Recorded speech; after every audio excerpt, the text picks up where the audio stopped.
ನಮಸ್ಕಾರ, ನೀವು ನೋಡ್ತಾ ಇದ್ದೀರಾ ನ್ಯೂಸ್ ಫಸ್ಟ್. ಬೆಂಗಳೂರು ಫಸ್ಟ್ಗೆ ಸ್ವಾಗತ. ನಾನು ವಿದ್ಯೇಶ್ವರಿ. ಇವತ್ತು ಬೌನ್ಸ್ ಇನ್ಫಿನಿಟಿನಲ್ಲಿ ನಾನು ಹೋಗ್ತಾ ಇರೋದು ವೈಯಾಲಿ ಕಾವಲ್ನಲ್ಲಿರುವಂತಹ ತಿರುಪತಿ ತಿರುಮಲ ದೇಗುಲಕ್ಕೆ. ಅಲ್ಲಿಗೆ ಹೋಗೋದಕ್ಕೂ ಮುಂಚೆ ಬೌನ್ಸ್ ಇನ್ಫಿನಿಟಿ ಗ್ರಾಹಕರಿಗೆ ಕೊಟ್ಟಿರುವಂತಹ ಆಫರ್ನ ಮತ್ತೊಂದ್ಸಲ ನಿಮಗೆ ರಿಮೈಂಡ್ ಮಾಡ್ತೀನಿ. ಕಳೆದ ಡಿಸೆಂಬರ್ 20ನೇ ತಾರೀಕಿಗೆ ಈ ಆಫರ್ ಅನೌನ್ಸ್ ಆಗಿದೆ. ಬೌನ್ಸ್ ಇನ್ಫಿನಿಟಿಯನ್ನ ನೀವು ಪರ್ಚೇಸ್ ಮಾಡೋದಾದ್ರೆ ex showroom price 89,999, on road price 99,000. ಇದು ಡಿಸೆಂಬರ್ ಎಂಡ್ ವರೆಗೂ ಕೂಡ, ಅಂದ್ರೆ ಡಿಸೆಂಬರ್ ಕೊನೆಯವರೆಗೂ ಕೂಡ ಈ ಆಫರ್ ಜಾರಿಯಲ್ಲಿ ಇರುತ್ತೆ.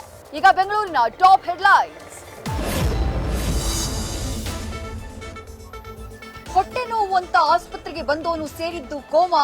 ವಿಕ್ಟೋರಿಯಾ ವೈದ್ಯರ ನಿರ್ಲಕ್ಷ್ಯಕ್ಕೆ ಜೀವಂತ ಶವವಾದ 32ರ ರಂಜಿತ್. ನ್ಯೂಸ್ ಫಸ್ಟ್ ಸತತ ವರದಿ ಬೆನ್ನಲ್ಲೇ ತನಿಖೆಗೆ ಆದೇಶಿಸಿದ ವೈದ್ಯಕೀಯ ಶಿಕ್ಷಣ ಸಚಿವ. ಡೋರ್ ಲಾಕ್ ಮಾಡಿ ಸ್ನಾನಕ್ಕೆ ಹೋಗಿದ್ದ ತಾಯಿ ಮಗಳು, ಗೀಸರ್ನಿಂದ ಆಗಿತ್ತು ಗ್ಯಾಸ್ ಲೀಕ್. ಬಾತ್ರೂಮ್ನಲ್ಲೇ 6 ತಿಂಗಳ ಗರ್ಭಿಣಿ ಸಾವು, ಮಗುವಿನ ಸ್ಥಿತಿ ಗಂಭೀರ. ಕೊರೋನಾ ಉಪತಳಿ JN.1 ಆತಂಕ, ಬಿಬಿಎಂಪಿ ಅಲರ್ಟ್.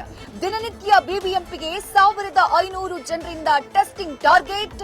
ವೈರಲ್ ಫೀವರ್ ಮಧ್ಯೆ ಮಕ್ಕಳ ಜಾಗೃತಿ ಹೇಗೆ ಅಂತ ತಜ್ಞರ ಸಲಹೆ.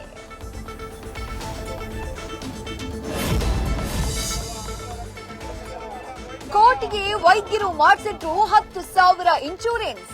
ಕಾರ್ ಗ್ಲಾಸ್ ಒಡೆದು ಸೂಟ್ ಕೇಸ್ನೇ ಕದ್ದೊಯ್ದಿದ್ದ ಖತರ್ನಾಕ್.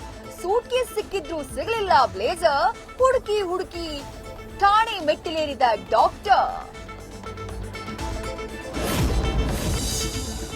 ಸಲಾರ್ಗೆ ವರ್ಲ್ಡ್ ವೈಡ್ ಭರ್ಜರಿ ರೆಸ್ಪಾನ್ಸ್. ದೇವ ವರದ ಎಂಟ್ರಿಗೆ box office shake record break.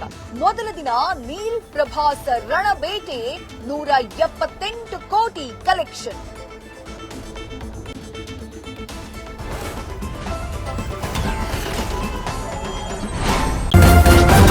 News first, ನಿರ್ಭೀತಿಯಿಂದ ನಿಮ್ಮ ಪರವಾಗಿ.